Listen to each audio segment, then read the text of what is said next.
That'll be the first thing they see. Why are you holding a 20 up? Nobody's going to believe that you rolled it. I rolled it. Look. Hi, everyone. Welcome to another episode of Curse 20. This is DM interview. Today, I'm interviewing my newest player, Dillon. He's the least experienced player that we've had, and he's also one of the players that's thrown me for the most amount of loops. Dillon, how are you doing today? Good. Great, dude. I'm ready to play some D&D. Yeah, dude. We had to take last weekend off because some of us had like their kid's birthday to go to or something like that. It's ridiculous. Anyway, we're gonna get into it. Dillon, we were hanging out, and I mentioned to you that I play D&D, and I remember the look you gave me. What was going through your head when I told you, like, yeah, I get together with my friends once a week or once every 2 weeks, and we play pretend. And what was going through your head when when I told you this, like I saw the disappointment in your face. So it's funny you asked me that because so long ago in my high school years, there was a kid who invited me to play D&D with him once. And I remember distinctly when I said to him, I said, "You are a loser. Nobody's going to play with you." So when you invited me to play D&D, I thought, I was like, you know what? I missed an opportunity there. I'm ready to play it now. And it has been the best, most enjoyable experience I've ever had. So if anybody was like me in high school and thought D&D wasn't for you, find a good DM, find a good squad of players, and play it. It has been the most fun for sure. So what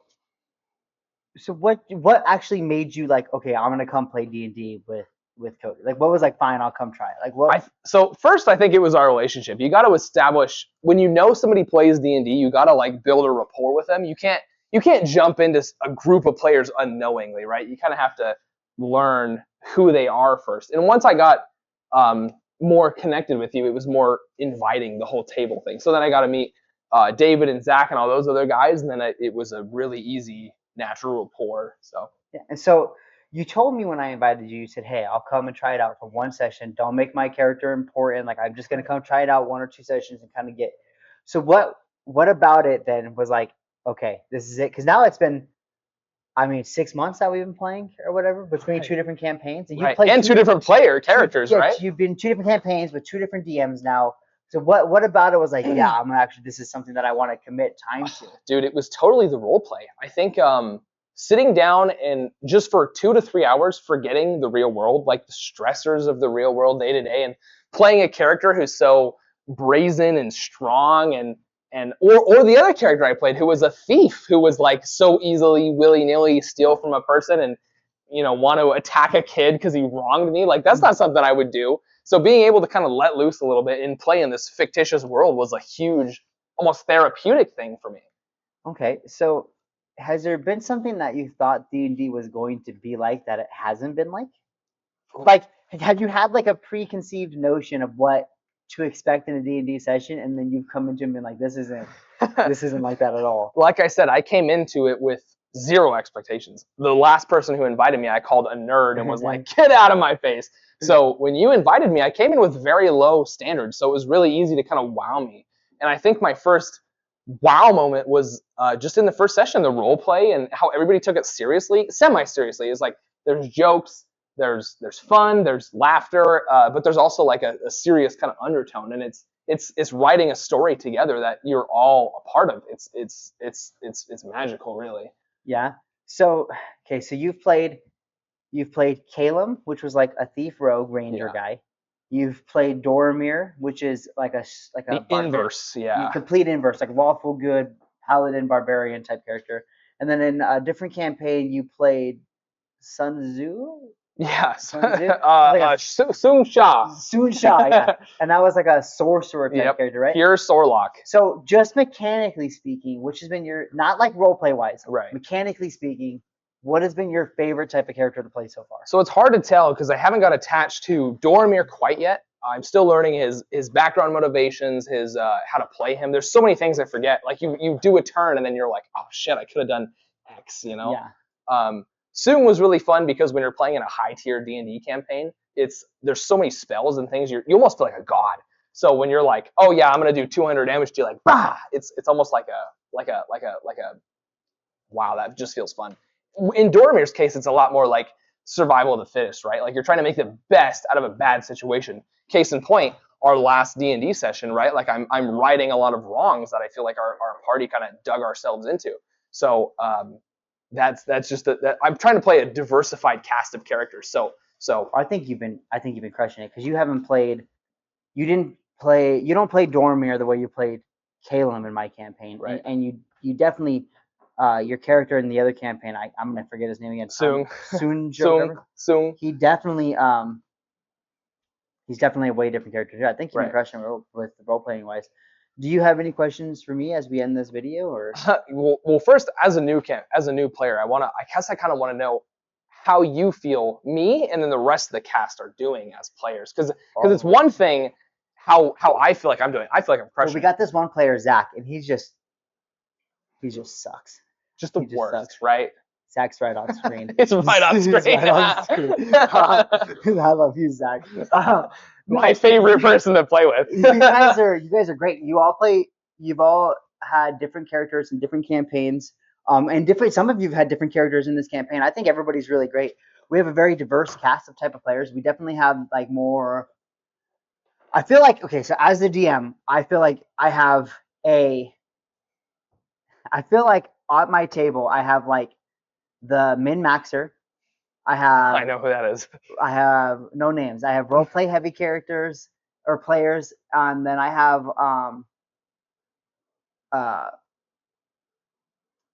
yeah. I don't know. I feel like everybody does everybody's really good about it. There's definitely some rules lawyering that goes on, but it's good because it keeps me honest. I don't know the rules and mechanics as good as some of the players at the table. We have 2 players at the table that are way more experienced than I am. So like it's kind of nice that they keep me in check, but nobody oversteps their bounds. Right. I really like our group, and I really hope our group stays together for a long time. I hope that we play D&D basically till the day I die. So I don't know if I'll ever get out of the 2014 rules. And even if this YouTube thing does or does not take off, if we have an audience who enjoys it, but I personally just love sitting with a group of guys, just playing and taking the stress off the world, and just I completely agree. This YouTube channel, like I said on it, it's just a diary for unprofessional players. Yeah, for unprofessional players. It's just a diary for you guys and for me. And if people watch it and like the diary inputs, cool. If they don't, cool. It's really just for us. So what you said really resonated with your last answer. It was it's people keeping you honest. So as a DM, how do you feel you're doing? What do you feel? So because we don't, as a player in your world, it's hard to tell what your pitfalls are because it feels natural. Maybe there's sometimes I'm new. Maybe there's sometimes where you're kind of railroading, but I don't see that because I'm not more experienced. But what do you feel your pitfalls are as a DM, and where do you think you have room to grow? So I think that if you ask most DMs, they're always going to tell you that they suck, unless they're like Brendan Lee Mulligan or Matt Mercer Josh or Josh. I think I always like at the end of every session, there's always like, man, I wish I could have done this, or I would have done this. Like I always am like. Can you give me an example? What do you think in our last session? Our last session? Because where I think we ended off was we met Madame Ava. Mm-hmm. Watched the YouTube video, first of all. We met Madame Ava. The tent went dark. We were about to go drink with the Vasanti. And then I think that's where the cameras cut. So where do you think you felt you could have done more? You could have emphasized more, role played more. So it's always just like, okay, on certain rules, like if you like, say you guys are asking for like an intelligence check or like a history check, and you roll a 15. It's like, okay, did I give too much information on that one or not enough? And then like when you guys left Madame Ava's tent, at the end of the session, I'm like, okay, did I give them enough information in that scenario kind of plan our next move for you guys to move forward, or are you guys just now feeling like you're spinning your wheels, right? Right.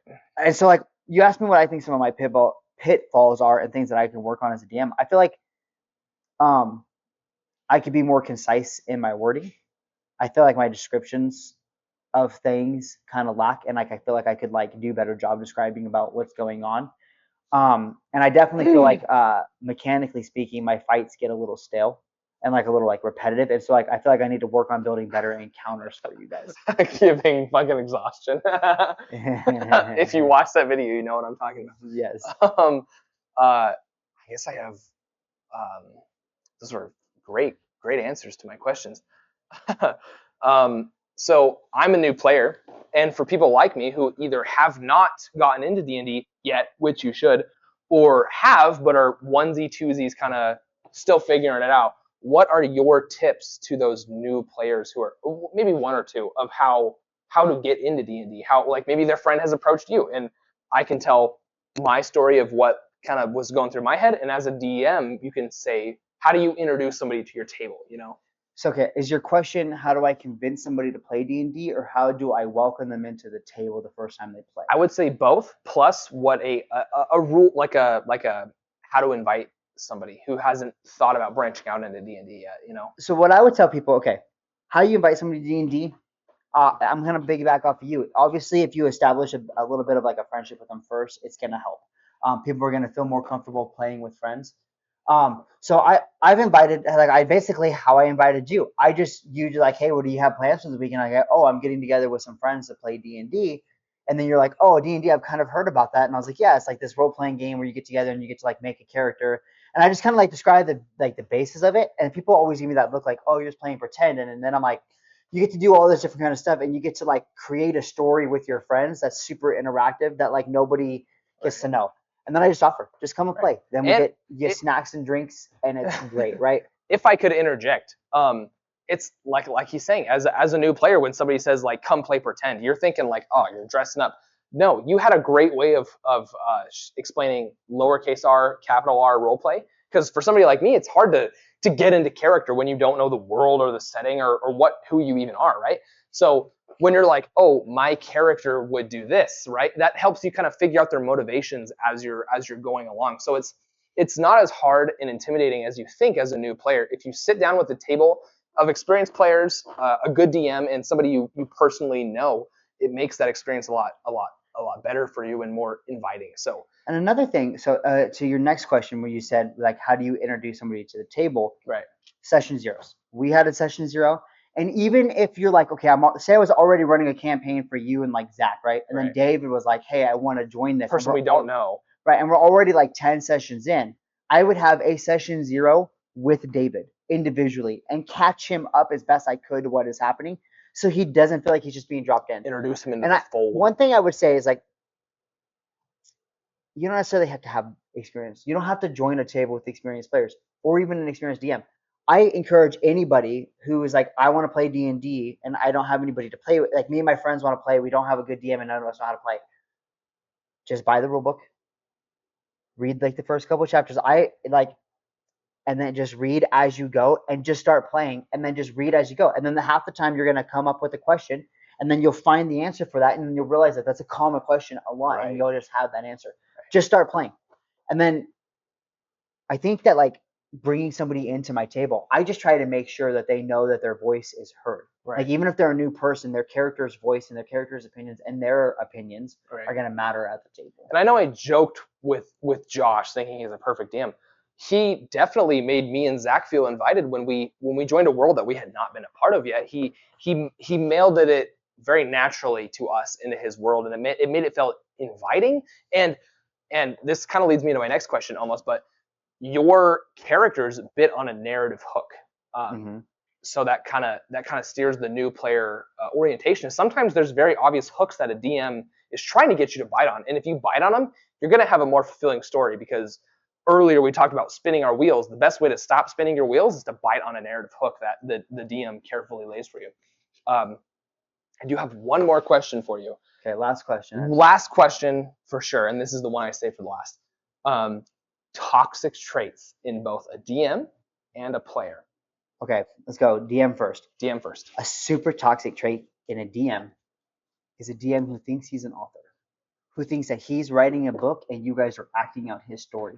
Characters in his story. Yeah, he's going to be the one that like railroads you more. He's going to be the one that like changes the rules to fit the narrative he wants. He's going to be the one that's like fudging die rules because it doesn't adds more climax. Right. Yeah. So he's like, that's a super toxic DM, and like somebody who's like, basically just like, you're in my story, you're gonna do I'm gonna push your characters to do what I want them to do, right? All too often I've seen memes that are like, I rolled a nat 20 and they're like, okay, great, plus what? And you're like, come on, man. I rolled a nat You see that? That's my get out of jail free card. So as a player, what do you see? Maybe not at your table, but just like a toxic trait in a player for pitfalls people don't. Because if you're going to join a new player, you don't know these etiquettes, right? And so, what is a toxic player that maybe new players can avoid that trait? Oh man, that's a really good question. A toxic player. Um, that's what my character would do, guy, right?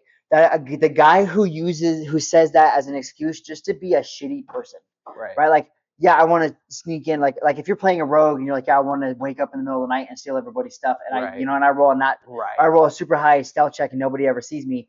That's just, but like, oh, that's what my character did. It doesn't like, give you an excuse. yeah, like so, like people who say that is like a really bad sign as a toxic player. And then another toxic player, like over time, is just the unprepared player. The guy who doesn't know his own character enough. The guy who well, you just got this character. Like I said, over time. It's like, Right. if we're like 15 sessions in and you're like, I don't know what my character can do in a fight, right? Or like, Right. I don't know. Taking 20 minutes on a turn and yeah. That over time can turn pretty toxic, Sour. I think, as well. So I know, one more time, just for new players, I know you told me not to, but you gave me apprehensions about playing a Batman character. Can you elaborate on that? Yes. Batman character. The whole point of playing D&D with a group of people and with your friends is to play a collaborative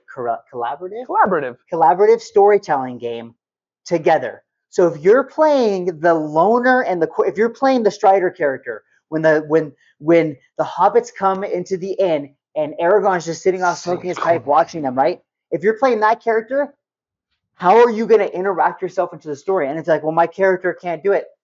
Then just get a new fucking character. Because the whole point is to play with your friends and go on missions and go on stories with your friends. Right. So if you're the guy who, I don't trust anybody, I'm going to go off on my own, and we're spending the beginning of every session, every hour, or the beginning of every long rest trying to convince your character to stay with the party, then that's just not fun for anybody. And as a player, I've been that route. My first character I played was kind of your stereotypical loner, because that's the easy cliche, right? So if you're a new player, it's not a bad thing to play, but try to branch out. So when my character met his untimely demise, I flipped the coin. I played the most charismatic. He has a nat 20 in charisma as a paladin, somebody who wants to help, somebody who wants to join the party, and it's a more fulfilling experience. So don't not play those characters, but if you're going to lead with them, try to play somebody else. You can play the Batman character, but you have to let Batman join the Justice League. Right. Like, if you play just Batman alone for the entirety of the campaign, that's no fun. But if you play Batman for a session or two and then join the Justice League and you talk to the party about, the party and the DM about how you want your character arc to go, that can be fulfilling. Right. But if you just start with it and stay with it, it's just not fun for anybody. And I'll tell you what, to tie back into Strahd, Batman characters do not survive. So keep watching this amazing this YouTube channel that our DM has created, and good stuff is upcoming. Speaking of that, we're going to end this episode now because we're getting ready to start recording our actual play. Episode 19 is getting ready to come out, so keep a lookout for that. All right, everybody, thanks for watching.